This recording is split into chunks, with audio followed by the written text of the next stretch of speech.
கிறிஸ்தேசுவில் பிரியமான சகோதர சகோதரிகளே, கனிவான காலை பொழுதின் வணக்கங்களும் வாழ்த்துக்களும். எரேமியா 31வது அதிகாரம். ஆயன் தன் மந்தையை காப்பது போல ஆண்டவர் நம்மை காத்திடுவார் என்ற இறை வார்த்தையை இன்னைக்கு நம்ம தியான பகுதியாக சிந்திக்கிறோம். எரேமியா புத்தகம் 30வது அதிகாரத்திலிருந்து 33வது இறை வார்த்தை வரை இருக்கக்கூடிய 4 அதிகாரங்கள் புக் ஆஃப் கான்சலேஷன், அதாவது ஆறுதலை தரக்கூடிய புத்தகங்களாக இடம்பெற்றிருக்கிறது.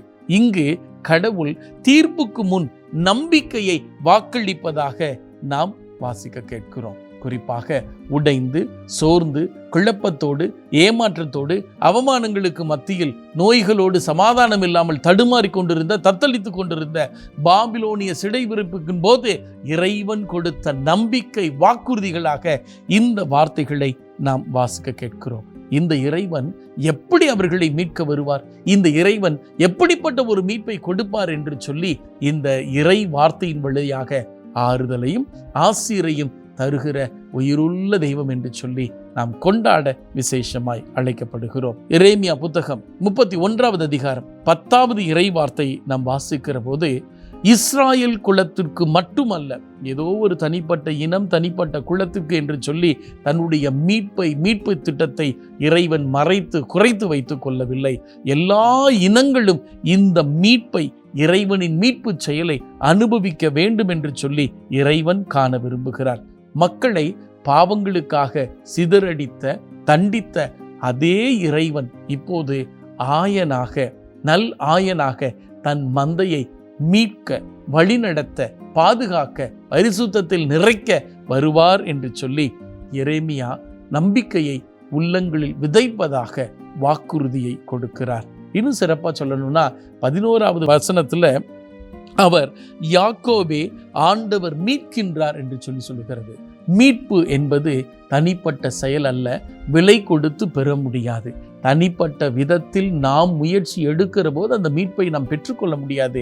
இறைவன் என்கிற மாபெரும் சக்தி முயற்சி எடுக்கிற போது அது ஆசீராய் மாறுகிறது.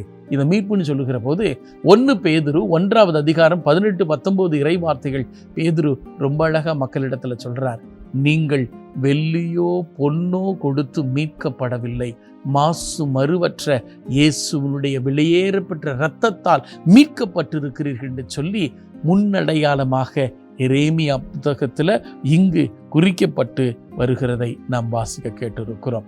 பாபிலோனி அடிமைத்தனத்திலிருந்து தன்னை தானே விடுவித்து கொள்ள இயலாத மக்களை இறைவனே மீட்பார் என்ற நம்பிக்கை, மீட்பின் பணி நிறைவடையும் என்று சொல்லி முன் அடையாளத்தை நம்பிக்கையாக, வாக்குறுதியாக கொடுக்கிறார். 12வது வசனத்தை நாம் வாசிக்கிற போது எப்படிப்பட்ட அருளை, எப்படிப்பட்ட ஆசிரை இறைவன் கொடுப்பார் என்று பார்க்கிற போது, தானியம் அன்றாட தேவைக்கு உகந்தது, திராட்சை ரசம் மகிழ்ச்சிக்கான ஒரு காரியம், எண்ணெய் அபிஷேகத்திற்கு, இன்னும் சிறப்பாய் அருளுக்கு என்று சொல்லி நாம் கைக்கொள்ளலாம். ஆட்டுக்குட்டிகள் என்று சொல்லுகிற போது வளமான ஒரு வாழ்க்கை என்று சொல்லி கைக்கொள்ளலாம். இப்படி பார்க்கிற போது இறைவனோடு இணைந்திருக்கிற போது இந்த தானியத்தால், திராட்சை ரசத்தால், இன்னும் விசேஷமாய் எண்ணெயால், ஆட்டுக்குட்டிகளால் நம்மை ஆசீர்வதித்து கொடைகளால் பூரிப்படைய செய்வார் என்று சொல்லி இறை வார்த்தை சொல்லுகிறது. இறைவனோடு இணைந்திருக்கிற வாழ்க்கையில எப்போதுமே வறட்சி இல்லை என்பதை நாம் உணர்ந்து கொள்ள வேண்டும். இதைத்தான் யோவான் 15:4 ரொம்ப அழகா சொல்லுது. என்னை பிரிந்து உங்களால் ஒன்றும் செய்ய இயலாது. எந்த அளவு கடவுளோட இணைஞ்சிருக்கிறோமோ அந்த அளவு மாற்றத்தை கொடுப்பேன்னு சொல்றார். 13வது இறை வார்த்தை ரொம்ப அழகா சொல்லுது. ஏதோ ஒரு சாராருக்கு இந்த மீட்பு அப்படிங்கிறது கிடையாது. ரொம்ப அழகா, கன்னி பெண்கள் நடனமாடி கழித்திருப்பார்கள், இளைஞர்களும் முதியோரும் மகிழ்ந்திருப்பார்கள் அப்படின்னு எல்லா பகுதி தரப்பட்ட மக்களுக்கும் இந்த மீட்பு, இந்த விடுதலை சொந்தம் என்று சொல்லி குறிப்பா சொல்றார். அந்த மாற்றம் எப்படி இருக்கும் அப்படின்னு சொல்லி பார்க்கிற போது, துக்கத்தோடு இருக்கிறவருடைய வாழ்க்கையில மகிழ்ச்சியை கொடுக்க இறைவன் காத்திருக்கிறார். கண்ணீரோடு இருக்கிற வாழ்க்கையில ஆறுதலை தர தயாராக இருக்கிறார். வேதனையோடு இருக்கிற வாழ்க்கையில நம்பிக்கையை விதைக்கக்கூடிய தயாராக இறைவன் இருக்கிறார் என்று சொல்லி ஆறுதலின் வார்த்தைகளாக இறைவன் சொல்லுகிறார். ஆண்டவருடைய பரிசுத்த கரத்துல நம்மை, நம் குடும்பங்களை ஒப்பு கொடுத்து இந்த நாளில் ஜெபிப்போமா.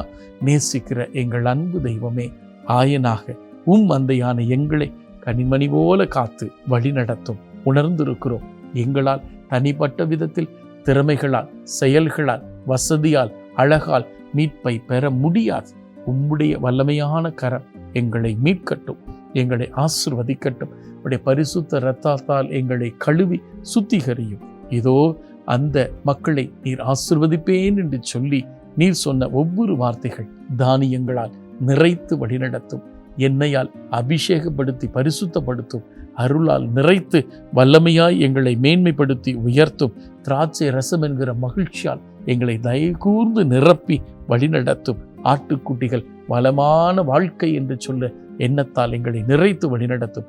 உம்மை பிரிகிற போது நாங்கள் மீட்பை பெற முடியாது என்பதை உணர்ந்து கொள்ளவும், துக்கத்தை மகிழ்ச்சியாய் மாற்றுகிறீர், கண்ணீரை ஆறுதலால் நிறைக்கிறீர். இன்னும் விசேஷமாய் வேதனைகளில் சூழ்ந்திருக்கிற போது நம்பிக்கையை கொடுக்கிற உயிருள்ள தெய்வமாய் நீர் இருக்கிறீர் என்று உணர்ந்து கொண்டு ஏற்புடையபடி வாழ ஆயனே மந்தையை காத்து தொடர்ந்து வழி நடத்தும். ஆமேன்.